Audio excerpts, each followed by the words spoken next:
என்ன மக்களே, big Boss season 9 உடைய 13வது வாரம் இது. இந்த 13வது வாரத்தில் முதல் நாள் அடாடாடாடா என்னடா கண்டென்ட் கொடுக்குறீங்கப்பா அப்படின்ற லெவலுக்கு வந்து இருக்குது. மார்னிங் ஆக்டிவிட்டி டாஸ்க்காக யாருக்கு அதிகப்படியான பிஆர் டீம் வந்து வேலை செய்கிறாங்க அப்படின்னு சொல்லி ஒரு கேள்வியை வந்து கொளுத்தி போடுற மாதிரி பிக் பாஸ் அவர்கள் வந்து கேட்டிருந்தாங்க. அதில் வெடிச்சது பாருங்கள் ஒரு பிரச்சனை. அது பார்வதியோடைய பேட் டச் அப்படிங்கிற ஒரு ஸ்டேட்மெண்ட்டுக்கு போய் அதுக்கப்புறம் சுபிக்ஷாவுக்கும் வினோத்துக்கும் பிரச்சனை அப்படின்னு சொல்லி போய் பார்வதி நீ மூடு அப்படி இப்படின்னு அசிங்கமாக பேசி பார்வதி ஒரு கேவலமான கேரக்டர், அசிங்கமான கேரக்டர் அப்படின்னு சொல்லி நம்ம கமருதீன் திட்டி, ஸோ ஏகப்பட்ட விஷயங்கள் வந்து நடந்திருக்கு. ஸோ அதெல்லாம் என்ன அப்படிங்கிறத ஒன் பை ஒன்னாக வந்து பார்க்கலாம். ஸோ இதுக்கு முன்னாடி சப்ஸ்கிரைப் பண்ணாதவங்க சப்ஸ்கிரைப் பண்ணி வச்சுக்கோங்க. பக்கத்தில் ஒரு பெல் ஐக்கான் இருக்கும், அதையும் ப்ரெஸ் பண்ணி ஹாலில் போட்டுக்கோங்க. அப்போ தான் நாங்கள் அப்டேட் பண்ணுற ஒவ்வொரு விஷயம் உங்களுக்கு நோட்டிஃபிகேஷன் வந்து சேரும். அதுதான் இந்த வீடியோக்கு குறைஞ்சபட்சம் ஒரு 1000 லைக்கான எதிர்பார்க்குறோம். ஸோ லைக்கை போடுங்க, வீடியோ பாருங்கள். வாங்க இந்த வீடியோக்குள்ள வந்து போகலாம். முதல் விஷயம் என்ன அப்படின்னு பார்த்தீங்கன்னா, இந்த வீட்டுக்குள்ளே இருக்கக்கூடிய கண்டஸ்டன்ட்டுகளுக்கு பிஆர் இருக்கா இல்லையா அப்படிங்கிற கேள்வி நிறையவே வந்து இருக்கும். எவனெல்லாம் ஒருத்தருக்கு மட்டும் பயங்கரமாக சொம்படிக்கிறானுங்களோ அவனுங்கெல்லாம் பக்கா பிஆர் அப்படின்னு சொல்லி நம்மளால் வந்து சொல்ல முடியாது. ஏன்னா ரிவ்யூவர்ஸாக இருக்கட்டும், அதே போல் போஸ்ட் போடுறவங்களாக இருக்கட்டும், அவங்களுக்கு பிடிச்சதை அவங்க வந்து போட்டுட்ருப்பாங்க. ஓகே, பட் சில கம்பெனிஸ் வந்து அதுக்காகவே வேலை செய்யும். அவங்க நல்லது கெட்டது எல்லாத்தையும் வந்து பார்த்திங்கன்னா போஸ்ட்டாக போட்டு இப்போ கெட்டதே பண்ணாலையும் அது நல்லதாக வந்து சொல்லிட்டு இருப்பானுங்க. ஸோ அப்படி எவன்லாம் வந்து கெட்டதே பண்ணி அதை நல்லதாக சொல்கிறானுங்களோ அவங்கெல்லாம் ஆப்வியஸாக ஒரு பிஆர்ஸ் தான். ஓகேங்களா, அதில் எந்த விதமான மாற்று கருத்துமே கிடையாது. ஸோ எப்பயுமே எல்லா சீசன்களையும் குறிப்பாக பிக் பாஸ் சீசன் 7லேருந்து இப்படிப்பட்ட ஒரு டாஸ்க்கை வந்து பிக் பாஸ் அவர்கள் வந்து கொடுக்குறது வழக்கமான ஒரு விஷயம். பிக் பாஸ் சீசன் 7ல் அர்ச்சனா வந்திருந்தாங்க இல்லையா, ஸோ அந்த அர்ச்சனாவுக்காகவே இந்த பிஆர் கும்பல்ஸ் வந்து இருக்காங்க அப்படின்னு சொல்லி எக்ஸ்போஸ் பண்ணுறதுக்காக வந்து பார்த்திங்கன்னா இப்படிப்பட்ட ஒரு டாஸ்க்கை வந்து first time Bigg Boss season Tamil வரலாற்றுலேயே வந்து பார்த்திங்க அப்படின்னா அப்படிப்பட்ட ஒரு டாஸ்க்கை வந்து கொடுக்கப்பட்டிருந்தது. ஆக்சுவலாக அர்ச்சனாவுக்கு பிஆர் இருந்தாங்க இல்லை அப்படின்ற பல விமர்சனங்கள் இருந்தது, அது வேறு விஷயம். மாயாவுக்கு இருந்தாங்க இல்லை அப்படின்றது வேறு விஷயம். ஓகேவா, அது முடிஞ்சு போச்சு. அதுக்கடுத்து போன சீசன்லேயும் கொடுக்கப்பட்டிருந்தது இதே மாதிரி ஒரு டாஸ்க்கு. ஓகேவா, முத்துக்குமரனுக்கு பிஆர் இருக்காங்க அப்படின்னு சொல்லி நிறைய பேர் வந்து சொல்லிட்டு இருந்தாங்க. பட் இந்த சீசனை பொறுத்த வரலையும் செம்ம டாக்ஸிக்கான சீசன். ஓகேங்களா, டாக்ஸிக்கான ஒரு சீசன். ஒருத்தர் ஒரு இன்சிடெண்ட்டில் கரெக்டாக இருப்பாங்க. ஓகேவா, அடுத்த இன்சிடெண்ட்டில் தப்பு பண்ணுவாங்க, அடுத்த இன்சிடெண்ட்டில் நல்லவனாக இருப்பான், அடுத்த இன்சிடெண்ட்டில் கெட்டவனாக மாறுவான். ஸோ இந்த மாதிரி அப் அண்ட் டவுன்ஸ் அப்படின்னு சொல்லி இந்த சீசன் முழுக்கவே இருந்த கண்டஸ்டண்ட்டுங்க மேலும் கீழும் நல்லவனா கெட்டவனா ஒரு இன்சிடெண்ட்டில் பார்த்தா நல்லவனா தெரியுமா, ஒரு இன்சிடெண்ட்டில் பார்த்தா அவன் ரொம்ப மோசமான ஒரு ஆளாக வந்து தெரிவாங்க. ஸோ அப்படிப்பட்ட ஒரு சீசன் தான் இந்த சீசன். அதனால தான் இது ஒரு டாக்ஸிக் சீசன் அப்படின்னு வந்து சொல்லுவாங்க. ஓகேவா, அண்ட் ஃப்ளாப் ஆகிறதுக்கான காரணம் அதுதான். ஃப்ளாப் அப்படின்னு சொல்லக்கூடாது, ஆக்சுவலாக அது தப்பு. இது வந்து ஹிட்டு தான், பயங்கரமாக பேசும் பொருளாக இருக்குது. என்னதான் மக்கள் வந்து வெறுத்து போயிருந்தாலையும் நிறைய சண்டைகள் சச்சரவுகள் வந்து மக்களை வந்து கொஞ்சம் என்கேஜ் பண்ணுது. என்னதான் வெறுப்பாக இருந்தாலும் அது வேறு விஷயம். ஓகேவா, இப்போது இன்றைக்கி காலையில் பிஆர் கும்பல்ஸ் யாருக்கெல்லாம் இருக்குது அப்படின்னு சொல்லி ஒரு மார்னிங் ஆக்டிவிட்டி டாஸ்க் வந்து கொடுக்கப்பட்டிருக்கு. இதில் எல்லாரும் அவங்கவுங்க தரப்பில் வந்து பார்த்திங்க அப்படின்னா சொன்னாங்க, அரோராவுக்கு பிஆர் டீம் இருக்குது, பார்வதிக்கு இருக்குது, கமருதீன் இருக்குது அப்படின்னு சொல்லி. பட் சாண்ட்ரா சொன்னாங்க பாருங்க, அப்பா என்னடா டீட்டெயில்ஸ் சாமி, லிட்ரலாக அது உண்மையாக பொய்யா அப்படிங்கிறது எனக்கு வந்து தெரியல. ஆனால் அவங்க சொன்ன விதம், சொன்ன விஷயங்கள்லாம் கனெக்ட் பண்ணி பார்த்தா ரியலாகவே இருக்குமோ அப்படின்ற லெவலுக்கு வந்து இருக்குது. ஏன்னா சாண்ட்ரா அவர்கள் வந்து 2 பேரை சொல்கிறாங்க. ஒன்று வந்து கானா வினோத்தை சொல்கிறாங்க, இன்னொன்று வந்து பார்த்திங்க அப்படின்னா நம்ம கமருதீனை வந்து சொல்கிறாங்க.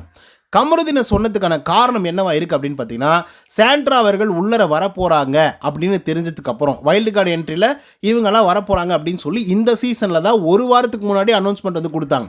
ஓகேவா, இதுக்கு முன்னாடி சீசன்கள்லாம் கடைசி நாள் வரைக்கும், அதாவது அவங்க உள்ளர என்ட்ராகிற வரைக்குமே யார் உள்ளே போகிறாங்க அப்படிங்கிறது தெரியாமல் வந்து இருக்கும்.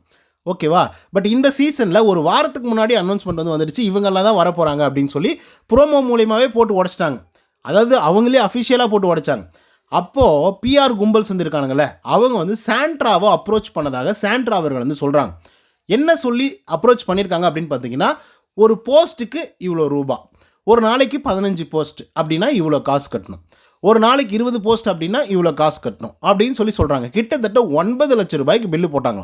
எப்படி 9 லட்சம் ரூபாய் வரைக்கும் நீங்கள் இந்த சீசனுக்குள்ளே இருக்கிற வரைக்கும் உங்களுக்கு 9 லட்சம் ரூபாய் சார்ஜ் ஆகும் அப்படிங்கிறத சொல்லியிருக்காங்க. ஸோ இதை வந்து கேள்விப்பட்ட உடனே சாண்ட்ரா அவர்கள் ஒரு மாதிரி அதிர்ச்சிக்குள்ளாக இருக்காங்க. ஏன் அப்படின்னா, ஏன்னா 9 லட்ச ரூபாய் இருந்தால் நான் ஏன்டா பிக் பாஸ் வீட்டுக்குள்ளே போக போகிறேன் அப்படின்ற ஒரு டோனில் வந்து பார்த்திங்கன்னா அவங்க வந்து இருந்திருக்காங்க. ஒன்று. ரெண்டாவது விஷயம், இந்த பிஆர் கும்பல்ஸ் எப்படி அப்ரோச் பண்ணதாக சாண்ட்ரா அவர்கள் வந்து சொல்லியிருக்காங்க அப்படின்னு பார்த்தீங்கன்னா, கமருதீன் இருக்காரே கமருதீன், அந்த கமருதீன் அப்படின்ற ஒரு ஆள் இருக்கார்ல உள்ளர, அவருக்கெல்லாம் நாங்கள் தான் பிஆர்ஸ் வந்து பண்ணிகிட்ருக்கோம்.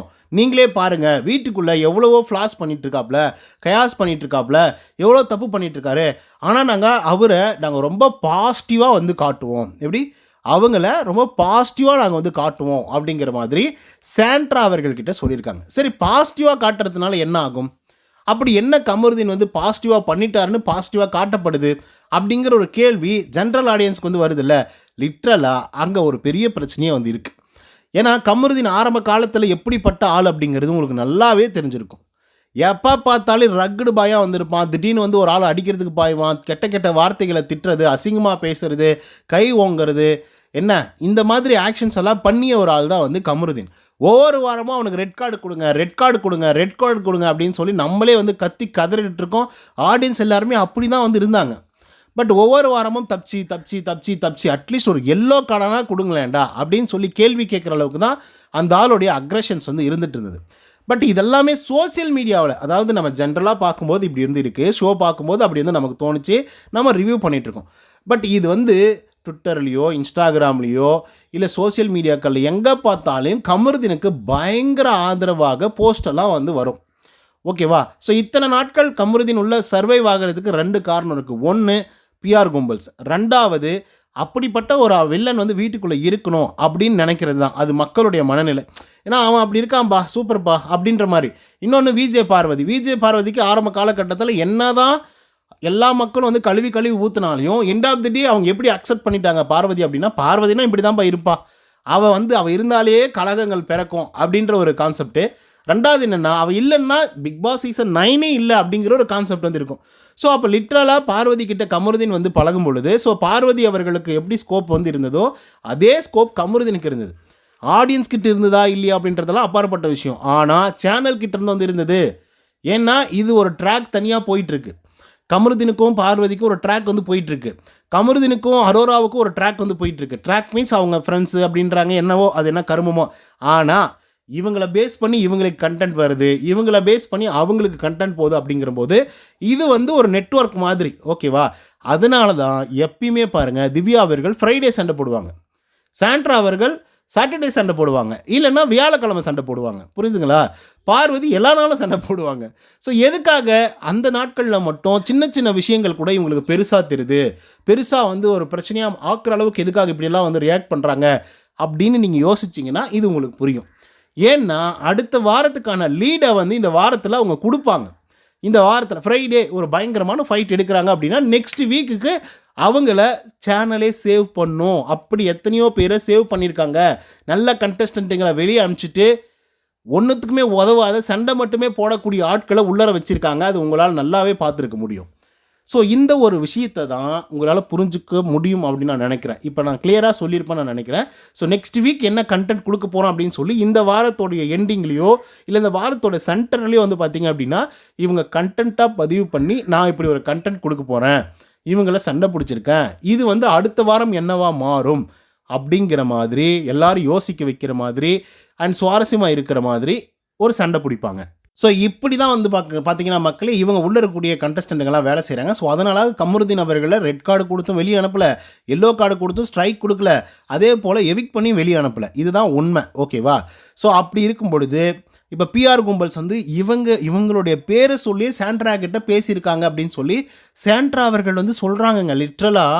சாண்ட்ரா அவர்கள் லிட்ரலாக சொல்கிறாங்க. ஸோ இதை பார்க்கும்போது பயங்கர ஷாக்கிங்காக இருக்குது. கமருதீனால் அதை ஏற்றுக்கவே முடியல. ஏங்க நானே ரொம்ப கஷ்டத்தில் வந்திருக்கேங்க, நான் போய் எங்கெங்க பிஆர் பண்ணுறது அப்படின்னு சொல்லி அந்த ஆள் சொல்கிறாப்புல. பட் அதெல்லாம் நம்பும்படியாக வந்து இல்லை.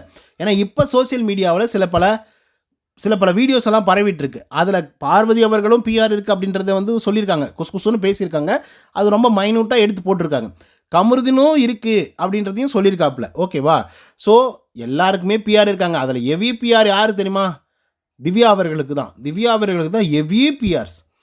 நீங்கள் ரியலாகவே லிட்டரலாக யோசிச்சு பாருங்கள். திவ்யா அவர்கள் வந்து ஆரம்ப காலகட்டத்தில் வந்து டிசிப்ளின் டெக்கோரம் அப்படின்னு சொன்னதை தவிர வீட்டுக்குள்ளே வேறு ஏதாவது சுவாரஸ்யமாக பண்ணாங்க அப்படின்னு உங்களால் சொல்ல முடிஞ்சால் சொல்லுங்கள். பர்ஃபார்மன்ஸ் வைஸோ, காமெடி பண்ணுறதோ, இல்லை பயங்கரமாக டான்ஸ் ஆடி மக்களை மகிழ்விக்கிறதோ, இல்லை அந்த மாதிரி கொண்டு போனதோ அப்படின்ற மாதிரி சொல்லுங்கள். ஏன்னா இதுக்கு என்னமா முட்டு கொடுக்குறானுங்க தெரியுமா? இதனால் வந்து பார்த்திங்க அப்படின்னா நம்ம சாண்ட்ரா அவர்கள் இப்படி சொல்லிட்டாங்களா, ஸோ உடனே கமருதீன் பயங்கரமாக கோவப்பட்டு எனக்கு அப்படி இல்லை இப்படி இல்லை அப்படின்னு சொல்லி அவர் இன்டரப்டாக வந்து பேசியிருந்தார். பட் சாண்ட்ரா லிட்ரலாக உண்மையை எக்ஸ்போஸ் பண்ணிட்டாங்க. ஆனால் அது உண்மையாக பொய்யா அப்படிங்கிறத நம்ம பொறுத்திருந்து தான் பார்க்கணும். ஏன்னா அது அக்செப்ட் அது டிஃபெண்ட் பண்ணி பேசினாரு. அதுக்கப்புறம் வந்து பார்த்திங்க அப்படின்னா அமைதியாயிட்டார். ஆனால் அவருடைய டிஃபென்ஸ் என்னவா இருந்துச்சு அப்படின்னு பார்த்தீங்கன்னா, என்னுடைய பேரை சொல்கிறாங்க அப்படிங்கிற ஒரே ஒரு காரணத்துக்காக அவங்க எங்கள் டீம் அப்படின்ற மாதிரி கிடையாது அப்படின்னு சொல்கிறாரு. புரியுதுங்களா? என்னுடைய டீம் அப்படின்றது கிடையாது அப்படிங்கிறத சொல்லியிருக்காப்புல. அப்போது என்னுடைய டீம் இல்லை அப்படின்னு சொன்னீங்க அப்படின்னா, அப்போ உங்களுடைய டீம் எது அப்படின்ற ஒரு கேள்வி வந்து வருது இல்லையா? ஸோ டோட்டலாக எக்ஸ்போஸ் பண்ணியிருக்காங்க சாண்ட்ரா அவர்கள். அது எவ்வளோ தூரம் உண்மை அப்படிங்கிறத நம்ம பொறுத்திருந்து தான் பார்க்கணும். ஸோ அதுக்கு அடுத்த கட்டமாக பார்வதிக்கும் கமருதீனுக்கும் மிகப்பெரிய அளவில் சண்டை வந்திருக்கு. Bad touch and unwanted touch அப்படின்னு சொல்லி. ஸோ அது பற்றி நம்ம அடுத்த வீடியோவில் வந்து பார்க்கலாம். ஸோ அதுக்கான எக்ஸ்ப்ளனேஷனையும் வந்து பார்த்திங்கன்னா முழுக்க டீட்டெயிலாக யார் மேலே தப்பு இருக்குது அப்படிங்கிறத பற்றி நெக்ஸ்ட் வீடியோவில் வந்து பார்க்கலாம் மக்களே. இந்த வீடியோ பிடிச்சிருந்தால் லைக் அண்ட் சப்ஸ்கிரைப் பண்ண மறந்துடாதீங்க. இன்னொரு தகவல் சத்தினா until then bye from Uday. நன்றி, வணக்கம்.